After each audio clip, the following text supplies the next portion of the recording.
Sheikh Abdullah, assalamu alaykum wa rahmatullahi wa barakatuh. Wa alaykum assalam wa rahmatullahi wa barakatuh. Naam, bila shaka tuanze tu kwa talbia. Labbaik Allahumma labbaik, labbaik la sharika lak labbaik, innal hamda wan ni'mata laka wal mulk la sharika lak, labbaik Allahumma labbaik, labbaik la sharika lak labbaik, innal hamda wan ni'mata laka wal mulk la sharika lak. Alhamdulillah, Sheikh Abdullah, wewe ni kiongozi wetu ambaye ndiyo unatuongoza katika kuhakikisha tunapita katika njia zilizokusudiwa kwa namna ambavyo sheria na taratibu zilivyo kwa ajili ya kutekeleza ibada hii ya hija sisi wa Tanzania. Je, kwa kufika hapa Mina, nini kinatakiwa kieleweke kutoka hapa katika tarehe hii ya 8 ambayo ndio tunaimaliza kuingia tarehe 9 ambayo ni siku ya Arafa, na mengineyo ambayo unapaswa kuwaambia Watanzania na wasikilizaji na watazamaji? Asante sana. Bismillahirrahmanirrahim. Alhamdulillahi rabbil alamin, wassalatu wassalam ala rasulillahi sayyidi sallallahu alayhi wasallam. Amma baada, kama ulivyozungumza, leo ni mwezi 8 mfunguo 3, au katika tunaita siku hii ya leo ni yaumu tarwiya. Na yaumu tarwiya ni siku ambayo hapo zamani takriban ilikuwa mahujaji ambao wanakuja katika viwanja hivi wanakuwa wanajiweka tayari, kama kuchota maji, wanachota maji, wanatengeneza vitu vyao kwa ajili ya kesho kwenda Arafa na katika siku ambazo wanazokuwa wanakaa. Kwa hivyo tunaweza tukasema kwamba kwa siku za hija leo ndio tunaianza siku ya kwanza. Tunajua hija imeanza toka mwezi 13 katika mwaka uliopita. Yaani tunaondoka Mina ndio tunaanza maandalizi ya hija, na mahujaji wa Tanzania wameanza kuja hapa. Wengine tayari wana wiki 2, wengine walianzia Madina, wengine walikuja Maka, lakini wote baada ya kufika Maka wametekeleza ibada ya hija. Na wengi wetu tunafanya ibada ya hija inaitwa tamattu, ambayo tunaanza na ibada ya umra. Baada ya ibada ya umra tunatekeleza ibada ya hija. Kwa wale ambao wameanzia Madina wanakuwa wanafanya ziara, lakini kwa matendo ya hija ni kwamba leo ndiyo siku ya kwanza ambayo tunaanza yale matendo ya hija.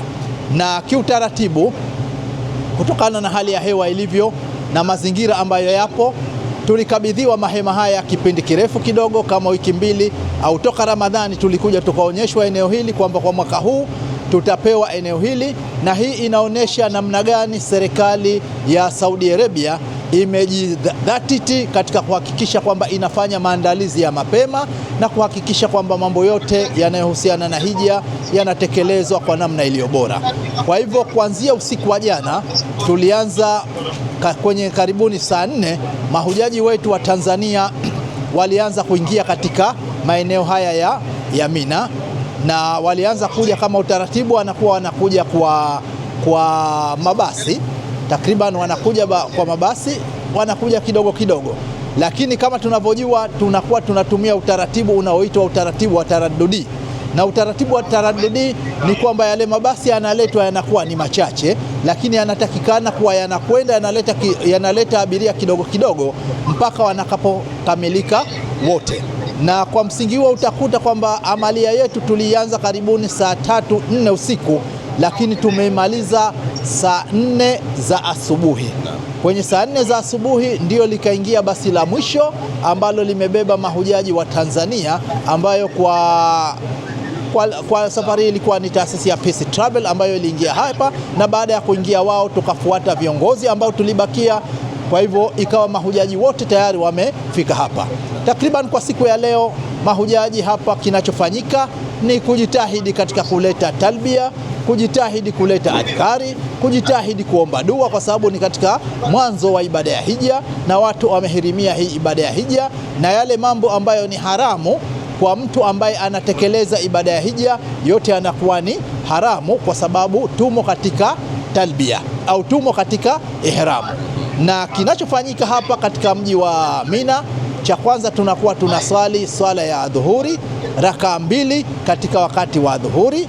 Vile vile tunakuja tunaswali swala ya alasiri, tunaswali rakaa 2 katika wakati wa alasiri. halafu tunakuja tunaswali swala ya magharibi.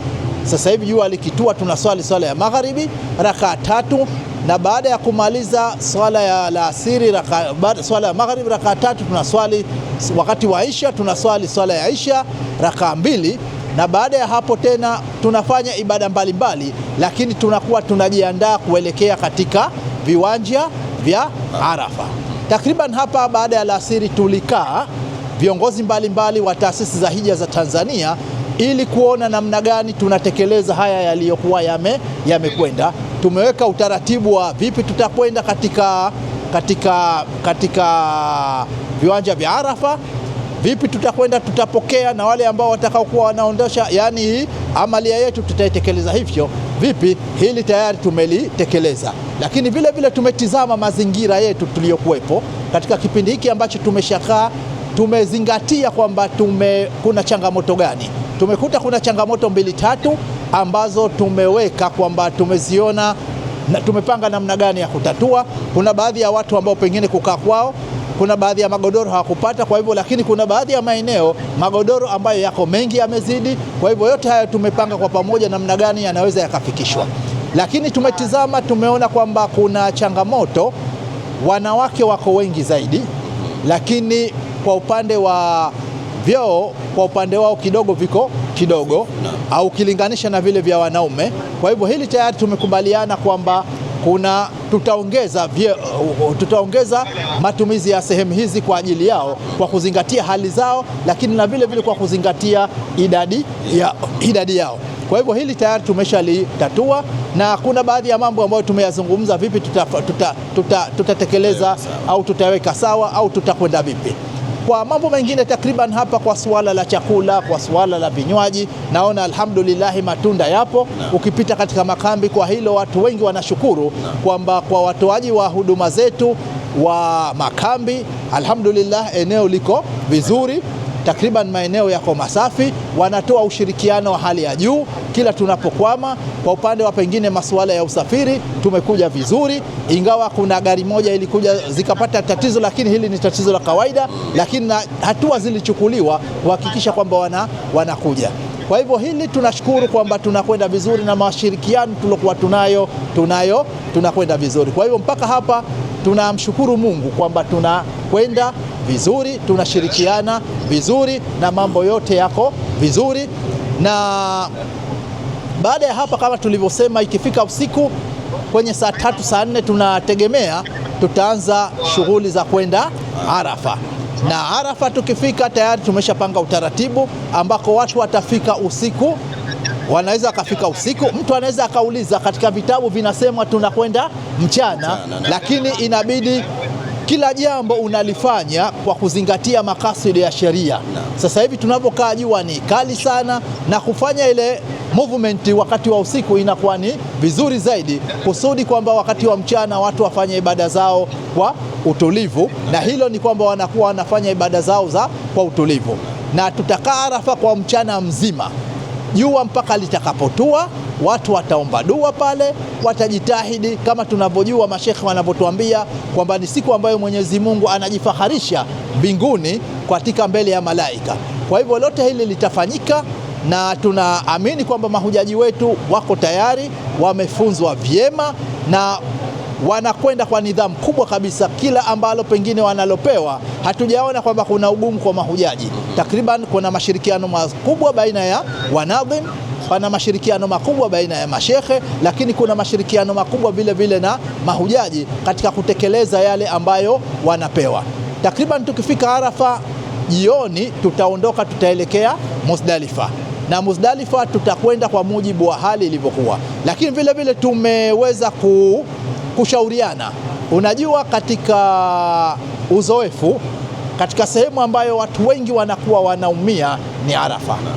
Ni eneo ambalo jua linakuwa kali, lakini tumepewa maelekezo kwamba mara nyingi tusitoke nje, na mahujaji hilo wanalichukua kwamba hawatoki nje. Tumeambiwa kwamba kesho khutba itakuwa ya Kiswahili itatumika. Kwa hivyo vile vile tunafanya utaratibu namna gani tutapata hizo nini, ili watu waisikie khutba moja kwa moja, na hawatokuwa na haja ya kwenda katika msikiti ambao pengine unatolewa hiyo khutba, lakini wanaweza kaisikiliza moja kwa moja. Kwa hivyo yote haya ni mambo ambayo tunayafanya na tunategemea kwamba mahujaji wetu watafanya vizuri. Lakini vile vile tulizungumza na madaktari kwamba vipi tutakaa ili kuhakikisha kwamba mahujaji wetu, ndani ya mahujaji wako wazee, na kama tunavyojua uzee ndo uzee, na hapa toka jana usiku movement ya hapa jua kali, na baadaye usiku tunaondoka tena, watu wanajitahidi kwa ibada. Sasa yote haya ni kwamba yanapelekea watu wanachoka sana na jua ni kali sana. Kwa hivyo yote haya yanakuja, tunawashauri, na ndio pale tunaposhauri kwamba vijana wajitahidi waje hija wakiwa ni vijana. Mtu asisubiri akija hija akiwa ni mzee. Kuna watu ambao tunawatiza wapo na tumeshapanga utaratibu kwamba kuja kuingia katika mabasi inakuwa ni shida, ni lazima wabebwe. Kwa hivyo vitu vyote hivyo sisi wenyewe tunajipanga kwamba tuyatekeleze ili kila aliyekuja asaidiwe ili atekeleze ibada yake kwa usahihi na kwa wepesi.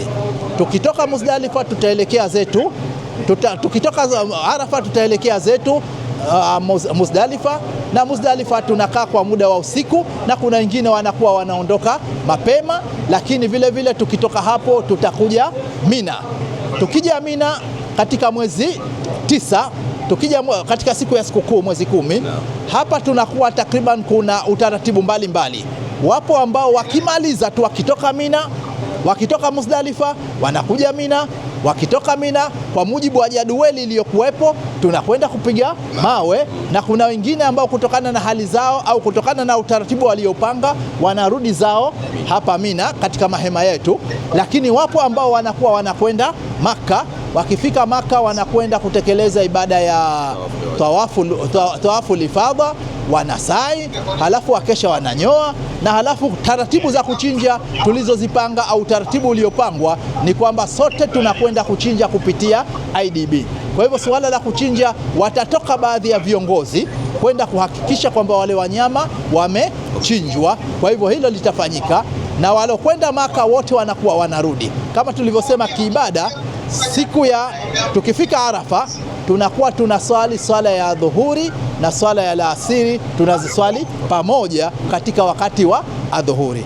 Lakini tukifika Muzdalifa tunaswali swala ya magharibi na swala ya isha katika wakati ambao mtu atakaofika. Lakini kwa wale ambao watakaokaa mpaka alfajiri wanakuwa wanaswali swala ya alfajiri pale pale, na baada ya pale wanaomba dua, halafu ndio wanakuwa wanaelekea Mina. Halafu baada ya hapo takriban watu kwa walo kwenda Maka wanarejea tena hapa Mina katika viwanja hivi, na wale ambao walikuwa wamebaki Mina wanakuwa wanabaki Mina vile vile, ambapo tunakuwa tunafanya zile ibada zetu kama kawaida, kuswali, maombi mbalimbali. Lakini tunakuwa tunapiga jamarat, tunapiga jamaratul sughra, jamaratul wusta, na tunapiga jamaratu al-kubra. Kwa hivyo hii inakuwa kwa siku hizi za tatu ambazo mwezi 11, mwezi 12 inakuwa tunapiga jamarati zote ambazo ni ayyam kama zinavyotambulikana, zinaitwa ayyamu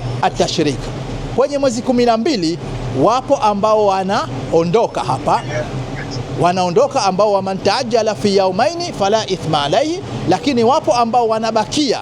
Kwa hivyo wanaobakia bado tunakuwa tumebaki, na hii siku ya mwezi 12 vile vile ndiyo siku ambayo inafanyika tathmini ya hija ya mwaka huu kwa ulimwengu mzima. Lakini vile vile kunafanyika shughuli kubwa ambayo inaitwa khitamuhu misk, yani mwisho wake ni miski.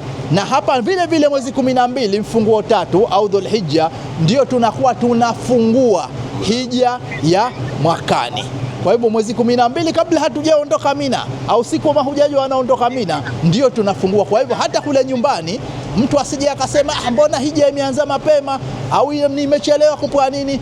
Hija ni kwamba mwezi 12 ndio inaanza, ambapo kuna baadhi ya mahujaji wale ambao wanaochelewa wanakuwa bado wako Mina. Asante, naona umenifilisi pakubwa Rais Vitha Sheikh Abdallah Talib Abdallah, na mimi labda nimalizie tu kwa sababu wakati wa magharibi umekwisha taradadi hapa. Ikiwa tarehe 12 ndio tunahitimisha hija ya mwaka huu 2026 na unaanza utaratibu mpya wa hija ijayo, hija ijayo mwisho utaratibu wa kuandikisha Watanzania hasa ni lini? Kwa sababu hija hii tunaona wapo watu wameachwa kwa sababu ya kuto kuzingatia wito kutoka kwenu kwamba tarehe hizi ziendane na maandalizi. Yani kila tarehe mlikuwa mkitoa, mlikuwa mkiisimamia kuhakikisha hakuna linalokosekana juu ya tarehe hiyo. Hasa mwisho wa kujiandikisha kwa hija ijayo ya mwaka 1448 Hijiria ni tarehe ngapi ama ni mwezi gani? Sheikh Hamisi, usiwe na haraka. Naam.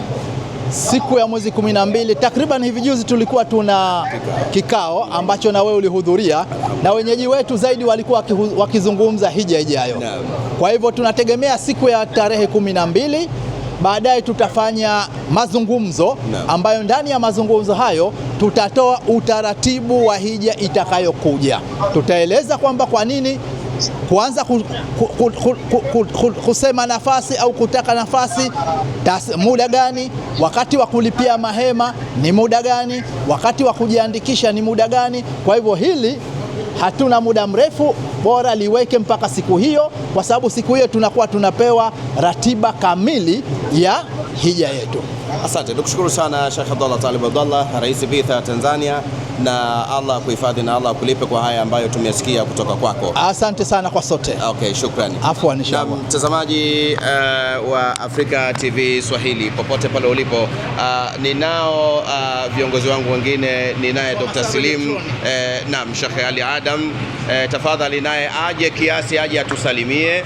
Na kwa hakika mimi niseme tu kwamba pale unapoona mafanikio mengi ya kila hija, nyuma ina watu, ukiachia Rais Bitha, lakini anao watu ambao kwa hakika wanasimama kindaki kuhakikisha hija zinasimama, hasa katika kusimamia utaratibu na misimamo ile ya tarehe, kwamba mahema yalipiwe tarehe fulani, mabasi yanatakiwa kulipiwa, hoteli zilipiwe. Ninaye kaka yetu Ustadhi Ali Adam, pengine kwa nafasi ulionayo Bitha, nini unahakikisha taasisi zote zinakuwa salama katika upande wa malipo na kuhakikisha mahujaji wanatendewa wema? Karibu Sheikh Ali Adam. Bismillahirrahmanirrahim. Alhamdulillahi rabbil alamin wassalatu wassalamu ala rasulillahi Muhammadin sallallahu alaihi wasallam wa ba'd. Kama ulivyo utaratibu, serikali ya Saudi Arabia baada ya kukamilika kwa hija ya mwaka uliopita inakuja hija ya mwaka mwingine, na wanaweka miongozo yao. Huu ni mwaka wa pili sasa, wanakuja na utaratibu wa mwezi 12 Dhulhijja, ambao kunakuwa na waziri wa hija anawasilisha kwa wahusika kitu kinachoitwa khitamuhu misk, wakitoa maelekezo ya hija ijayo ya 1448 na ratiba nzima, nini na nini kifanyike kwa wakati huo. Kama tunavyoelewa sasa hivi hizi kambi za Mina zimekuwa ziko wazi, na anayewahi kulipia mwanzo ndo anayepata location nzuri, ambayo hata ukiangalia mara hii imetukosti sana kiasi ya Tanzania kuweza kukaa kambi mbili tofauti, kitu ambacho si kizuri kwetu sisi tunakiona, kwa sababu inawezekana upande mmoja ukapata vitu vizuri, upande mwingine ukavikosa vitu vile. Sasa muhimu katika hili ni kuwa taasisi ziweze kufuata taratibu zinatokewa na serikali ya Saudi Arabia, ambao watatoa utaratibu wao kipindi cha mikutano, ambao tunafanya mikutano ya Zoom baina ya Wizara ya Hija na Maktaba Shughuli al-Hujaji za nchi tofauti, lakini pia wanatoa mwongozo katika utaratibu mzima wa kulipia location na basic package. Hapo ni muhimu sana taasisi kujua na tuzingatie, sio swali la kusubiri mpaka deadline ndio tuingie katika swali lile. Lazima tuhakikishe kama kumewekwa ndani ya kipindi cha miezi miwili, basi sisi ni bora kuwahi mapema zaidi kuweza kulipia sehemu ya location na basic package, ili tupate sehemu iliyokuwa nzuri tutakayochagua sisi wenyewe. Nakushukuru sana Sheikh Ali Adam kwa ufafanuzi huu. Bila shaka wale ambao wanatarajia kufanya hija ya mwaka ujao watakuwa hasa makampuni ama taasisi hili wanalizingatia, na kwa hakika umekuwa mkali sana kwenye eneo hilo, mimi nikiwa shahidi, ili kuhakikisha mahujaji wa Tanzania wanatendewa haki kwa kukaa pazuri, kula pazuri, kulala pazuri na kupata mabasi vizuri mpaka mwisho wa ibada hii. Hongera sana. Shukran sana, shukran wa jazakumullahu khaira. Asante. Basi na nimalize mazungumzo haya kupata mwakilishi angalau mmoja wa makampuni yanayosafirisha mzee wangu Zulfikar kutoka PC Travel, na yeye aje awakilishe taasisi nyingine ili kuhakikisha tunayasikia machache kutoka kwao. Na ndugu yangu vile vile Calypso namuona maarufu hapa, na yeye pia tutampa nafasi ya kuweza kuzungumza machache. Mzee wangu, mzee Zuli, kwa hakika Allah kwanza akuhifadhi, na kwa sababu kusimama kwangu hapa mbele mzee wangu huyu ana mchango mkubwa, kwa maana katika harakati za kufanya shughuli hizi za kusimamia mahujaji, yeye ni mmoja kati ya walimu wangu miaka 14-15 iliyopita. Mzee Zuli, salamu alaykum wa rahmatullahi wa barakatuh. Wa alaykum salam wa rahmatullahi wa barakatuh. Vipi hali yako baba? Safi, alhamdulillah. Hebu tuambie Peace Travel kwa maneno haya ambayo tumesikia kutoka kwa Rais Bitha, kadhalika na Sheikh Ali Adamu, msimamizi wa huduma zile nyingine mbalimbali za mabasi, mahema, vyakula, nini wewe unaweza ukasema juu ya huduma hizi kwenu? Alhamdulillah rabbil alamin, wassalatu wassalamu ala rasulillah sayyidi sallallahu alaihi wasallam. Kwa uhakika tukiangalia Betha yetu ya Tanzania ambayo iko chini ya Sheikh Abdallah Talib, Allah mhifadhi, na kijana wake Sheikh Ali Adam, alhamdulillah, mimi ninachosema kwamba ule mwongozo unaotolewa mwezi 12 wanapoleta wao kwa taasisi, inabidi taasisi zifanyie walipe. Kama unaambiwa unalipa location, unafanyia kazi zao kwa urahisi Betha bila kupata matatizo. Unalipa mapema, unalipa mahema mapema, unasubiri sasa mambo mengineyo, visa na mengine. Lakini alhamdulillah Peace Travel sisi alhamdulillah tuko vizuri, na tunashukuru kwamba huduma zote zinazotolewa na Betha ni first class. Tunaridhika nazo hasa kwenye mahema. Nilikuwa na ndugu yangu Eddie Calypso kwenye mahema, kwenye ugawaji, alhamdulillah kila kitu kimekwenda vizuri. Tulipata changamoto leo asubuhi kwenye basi, lakini kwa ushirikiano wa Rais Betha na timu yake ya usafiri Mohamed Mansour na Hassan Rashid tuweza tukalitatua yakakaa sawa. Asante sana mzee Zuli, na nikutakie kila la kheri. Asante. Basi nimalize na ndugu yangu Eddie hapa maarufu Calypso. Huwezi ukafika hapa katika mji huu wa Maka ukaacha kuwa naye, kwa sababu huyu bwana anajua vichochoro vyote. Kule nyumbani Unguja wanasema vile vichochoro vyote vya kwenda Stone Town, au sio? Asante. Nyumba. Naam, asante. Vile ambavyo unasikia taasisi fulani iko eneo fulani, basi ndugu yetu Eddie hapa yeye ndio muhusika. Hebu tuambie brother Eddie, utaratibu wa upatikanaji wa nyumba hapa Maka ni nini kinazingatiwa? Je, kinazingatiwa kutokana na bei halisi ya kampuni ama nini hasa Betha inazingatia, na jukumu lako hili ni kuhakikisha kila kitu kinakwenda vizuri? Kwanza asante sana ndugu mwandishi, na kushukuru na mimi kunipa fursa hii angalau nizungumze machache. La pili, namshukuru Allah subhanahu wa ta'ala kwa kutuwezesha alhamdulillah kutupa uhai na afya, jambo kubwa sana na neema kubwa sana. Na la tatu, namshukuru Allah pia kutufikisha katika miji yake mitukufu na tupo katika maeneo haya alhamdulillah. Kuhusu swala lako, utaratibu hasa, mara nyingi sana taasisi zinakaa kwenye nyumba Maka na Madina kutokana na ambavyo wana bei zao za wanawachaji mahujaji za huduma. Kama sisi Zanzibar Haji, utaratibu wetu sana tuna deal katika masuala haya, tunatafuta kwanza nyumba iliyokuwa karibu sana na msikiti, ambayo nyumba pia ndani inaridhisha safi. Sasa takriban ukitizama sisi katika, nadhani ukiachia VIP, sisi ndio tunachaji bei kubwa sana kwa taasisi za Tanzania. Sisi bei yetu ni dola 7,000 tunachaji kwa kila hujaji, na lengo la kucheka bei hiyo ili tupate zile nyumba ambazo tunazihitaji sisi Zanzibar Haji.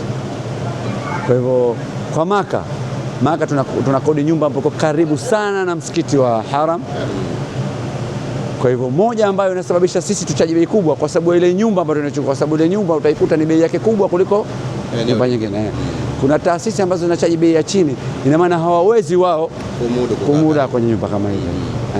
Kwa hivyo ndio tofauti yetu sisi na baadhi ya taasisi, kwa sababu unapochaji bei ndogo huwezi kukaa nyumba ambayo iko bei kubwa. kutokana na gharama ambazo sasa hivi kwenye hija zimezidi. Ukitazama Madina nyumba bei zimepanda, Maka nyumba bei ya mahema, bei za tiketi za ndege, siku hizi kuchinja kwenye system. Kwa hivyo ni magharama mengi sana sasa hivi yameongezeka. Kwa hivyo sababu moja ndio hiyo kwamba sisi tunakaa karibu kwa sababu nyumba ni ghali, kwa sababu pia sisi tunachaji bei ambayo iko juu kabisa kulinganisha na wenzetu. Asante. Changamoto ya hivi karibuni ya masuala haya ya usalama baina ya eneo hili la Mashariki ya Kati, je, limepelekea kwa namna yoyote hoteli kupanda ama kubaki pale pale? Hili halijaathiri katika bei za hoteli. Lakini ukitizama inaonekana limeathiri kwa idadi ya mahujaji. Make mara hii Maka sio Maka nilozoea. Ndio. Maka mara hii ilikuwa nyepesi sana sana sana. Utasema hakuna watu. Ndio. Kwa hivyo inawezekana moja ambayo ile athari iliyokezea vita limeathiri swala la mahujaji kwa idadi ya mahujaji. Nikushukuru sana kaka Edi na tutaendelea kuwa pamoja. Shukran sana. Asante sana. Na mtazamaji wa Africa TV Swahili, kwa hakika ni raha kuweza kukuletea matangazo haya kwa sababu ni muhimu tukwambie kwamba tuko wapi na wakati huu tunafanya nini na kwa nini. Basi hakuna ziada, sisi tuliokuwa huku ni kuombea dua nyie ambao pengine hamkubahatika kuweza kuwa miongoni mwetu. Allah na nyinyi awanyanyue tuweze kukutana tena Mwenyezi Mungu akipenda katika msimu ujao wa hija ya mwaka 1448 Hijiria sawa na mwaka 2027. Moja kwa moja nyuma ya kamera alikuwa ni ndugu yangu Ali Mwenyehindi, kadhalika naye ndugu yangu Mbaraka Shaali Mbarawa. Shaka niseme tu kwamba nimshukuru kwa hakika kwa sababu tunahakikisha haya matangazo yanakujia kwa uwazi na kwa ufanisi uliokuwa wa hali ya juu. Lengo na madhumuni ni kukuletea uzuri wa matangazo haya.